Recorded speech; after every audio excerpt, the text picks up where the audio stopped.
Hello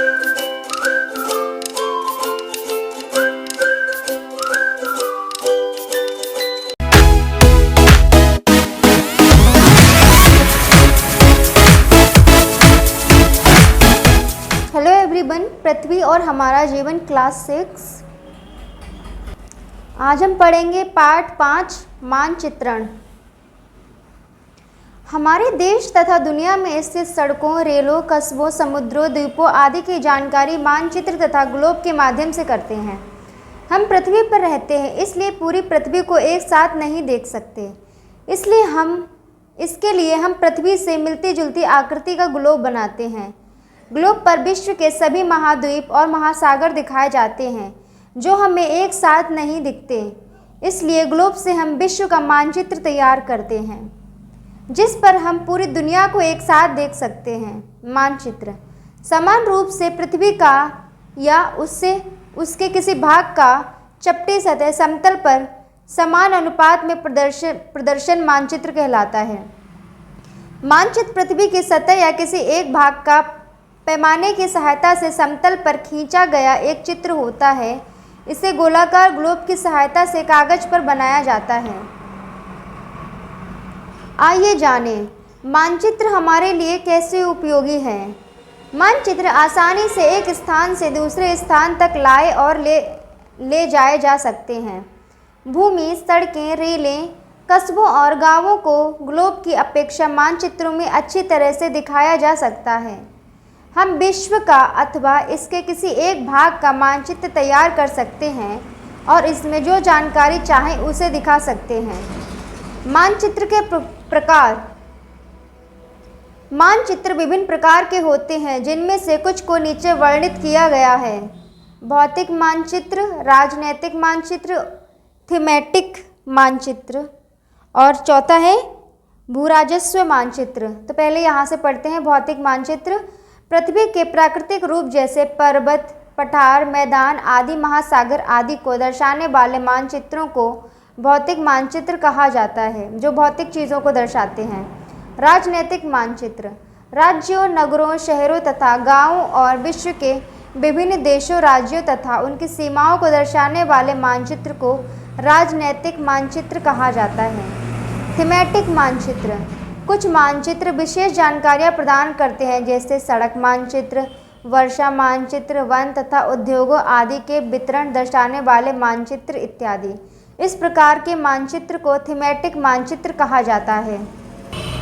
भूराजस्व मानचित्र इन मानचित्रों में भूमि का बंटवारा, सिंचित क्षेत्र, विभिन्न प्रकार के भू उपयोग, कार्यालय, विद्यालय, अधिवासों और औद्योगिक क्षेत्रों को दिखाया जाता है।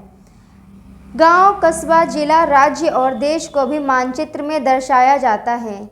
गांव, कस्बे का मानचित्र गांव के कुछ व्यक्तियों के पास भी हो सकता है। अगर आप अपने गांव का मानचित्र अपने पास रखना चाहते हैं तो जिले के बंदोबस्त अधिकारी के पास एक प्रार्थना पत्र एवं मानचित्र बनाने की फीस जमा कर इसे प्राप्त कर सकते हैं। जब बहुत सारे मानचित्रों का एक साथ संग्रह पुस्तक रूप में किया जाता है तो उसे एटलस कहते हैं।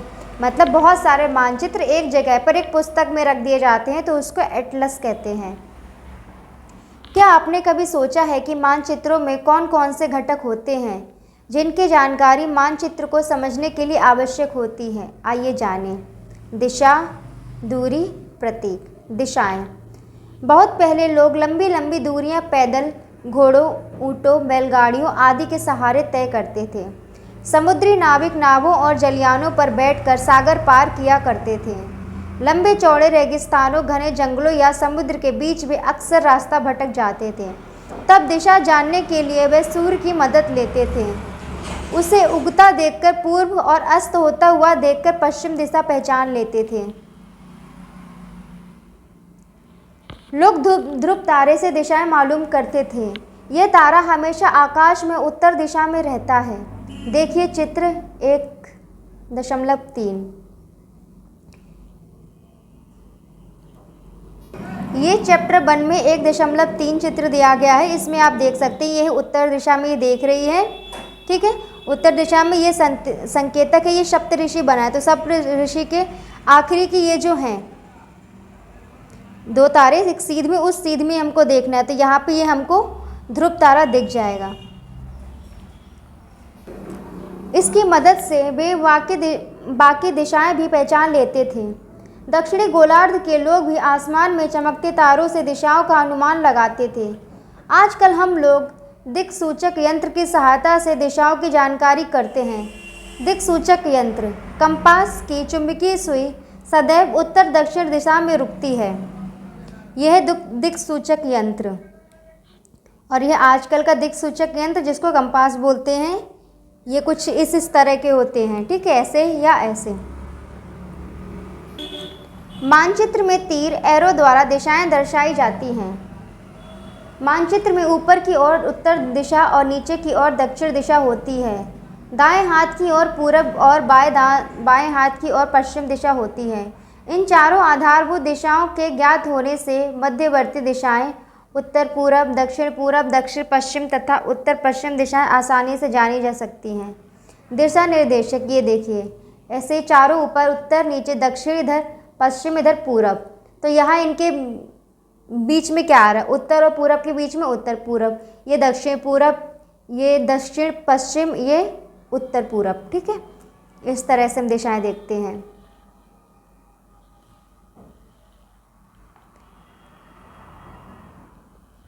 दूरी, मानचित्र एक आरेखण होता है जो पूरे विश्व या उसके किसी एक भाग को छोटा कर कागज के एक पन्ने पर दर्शाया जाता है। अथवा यह कह सकते हैं कि मानचित्र छोटे पैमाने पर खींचे जाते हैं, लेकिन इसे इतनी सावधानी से छोटा किया जाता है कि स्थानों के बीच की दूरी का अनुपात वास्तविक रहे। यह तभी संभव हो सकता है जब कागज पर एक छोटी दूरी स्थल की बड़ी दूरी को प्रदर्शित करती हो। इसके लिए एक पैमाना या मापक चुना जाता है। पैमाना या मापक, स्केल। पैमाना स्थल की वास्तविक दूरी और मानचित्र पर दिखाई गई दूरी का अनुपात होता है। आइए समझें। यदि आपके घर और विद्यालय के बीच की दूरी 10 किलोमीटर है, जिसे मानचित्र पर 2 सेंटीमीटर से प्रदर्शित किया गया है, इसका अर्थ यह हुआ कि मानचित्र का 1 सेंटीमीटर भूमि के 5 किलोमीटर को बताएगा। अब आपके रेखा चित्र का पैमाना होगा 1 centimetre is equal to 5 kilometre. मतलब मानचित्र में जो चीज़ 1 सेंटीमीटर दिखाई है वो क्या है, डिस्टेंस, दूरी जो हम तय कर रहे हैं रियल में, वो है 5 किलोमीटर। इस प्रकार पैमाना किसी भी मानचित्र के लिए बहुत महत्वपूर्ण होता है। तो हम जब मानचित्र को देख रहे हैं तो हमें ये समझना पड़ेगा कि यहाँ पर कितना सेंटीमीटर कितनी दूरी को दर्शाते हैं, कितना क्या दर्शा रहे हैं, ठीक है। अगर आपको पैमाने की जानकारी है तो आप मानचित्र पर दिए गए किन्हीं दो स्थानों के बीच की दूरी का पता लगा सकते हैं। तो जैसे ये बताया कि मानचित्र में आपके स्कूल को दिखाया गया है 2 सेंटीमीटर की दूरी पर। अब आपको पता है कि जो 1 सेंटीमीटर है वो दिखाता है 5 किलोमीटर की दूरी। तो 2 सेंटीमीटर से आपको पता लग गया कि आपका स्कूल कितना है, 10 किलोमीटर की दूरी पर है। ये उदाहरण के रूप में दिया गया है एक। आइए इस मापक का अभ्यास करें। मान लीजिए एक मानचित्र का मापक है 1 सेंटीमीटर बराबर 100 किलोमीटर। यदि मानचित्र में 2 स्थानों का तथा खा के बीच की दूरी 5 सेंटीमीटर है, तो बताइए इन दोनों के बीच की वास्तविक दूरी कितनी होगी। चूँकि 1 सेंटीमीटर बराबर है 100 किलोमीटर, अतः 5 सेंटीमीटर बराबर है 500 किलोमीटर, अतः का और खा स्थानों के बीच की वास्तविक दूरी 500 किलोमीटर है। आप अपने विद्यालय में उपलब्ध किसी मानचित्र का मापक या पैमाना पढ़िए, फिर उसमें कोई 2 स्थान चुन लीजिए, इनके बीच की दूरी को स्केल से नापिए और वास्तविक दूरी पता कीजिए। मानचित्र में संकेतों प्रतीक का प्रयोग।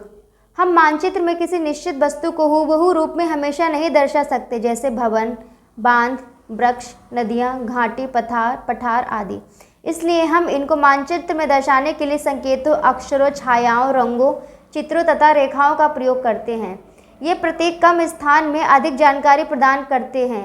इन प्रतीकों के इस्तेमाल से मानचित्र को आसानी से समझा जा सकता है तथा इनका अध्ययन करना आसान होता है।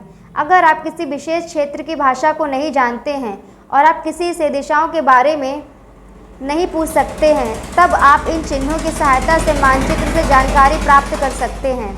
मानचित्रों की एक विश्वव्यापी भाषा होती है जिसे सभी आसानी से समझ सकते हैं। इन प्रतीकों के उपयोग के संबंध में एक अंतर्राष्ट्रीय सहमति है। ये रूढ़ प्रतीक कहे जाते हैं। कुछ रूढ़ प्रतीक नीचे दिए गए चित्र में दर्शाए गए हैं। इसी प्रकार जलाशय को नीले रंग, पर्वत को भूरे रंग, पठार को पीले रंग तथा मैदानों को हरे रंग से दर्शाया जाता है। ये देखिए, ये प्रतीक दिए गए हैं। रेलवे लाइन, बड़ी line, metre line, railway station. ये देखिए station, railway line, metre line, तो ये इस तरह से रेल से रिलेटेड चीज़ें दर्शाई गई हैं। सक्के, पक्की और कच्ची। ये देखिए, ये पक्की है, ये कच्ची है। सीमा, अंतर्राष्ट्रीय, राज्य, जिला। सीमा, अंतर्राष्ट्रीय, राज्य और जिला। नदी, कुआं, तालाब, नहर, पुल। ये देखिए इस तरह से दर्शाया गया है। मंदिर, गिरजाघर, मस्जिद, छतरी। ये देखिए। पोस्ट ऑफिस, पोस्ट एवं telegraph office, police station. Post office, post telegraph office, PTO, police station, PS. बस्ती, कब्रिस्तान। ये देखिए। पेड़, घास, पेड़, घास। योजना या खाका, प्लान।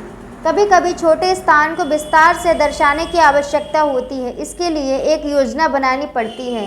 यह योजना किसी भवन या कमरा अथवा किसी छोटे क्षेत्र का खींचा हुआ बाह्य स्वरूप होता है, जैसे किसी घर, कक्षा या बाजार का खाका। इस प्रकार एक बड़े पैमाने वाले मानचित्र से बहुत सी जानकारियाँ प्राप्त होती हैं, जैसे किसी कमरे की लंबाई और चौड़ाई। इसके आगे हम यहाँ से दूसरी वीडियो में पढ़ेंगे।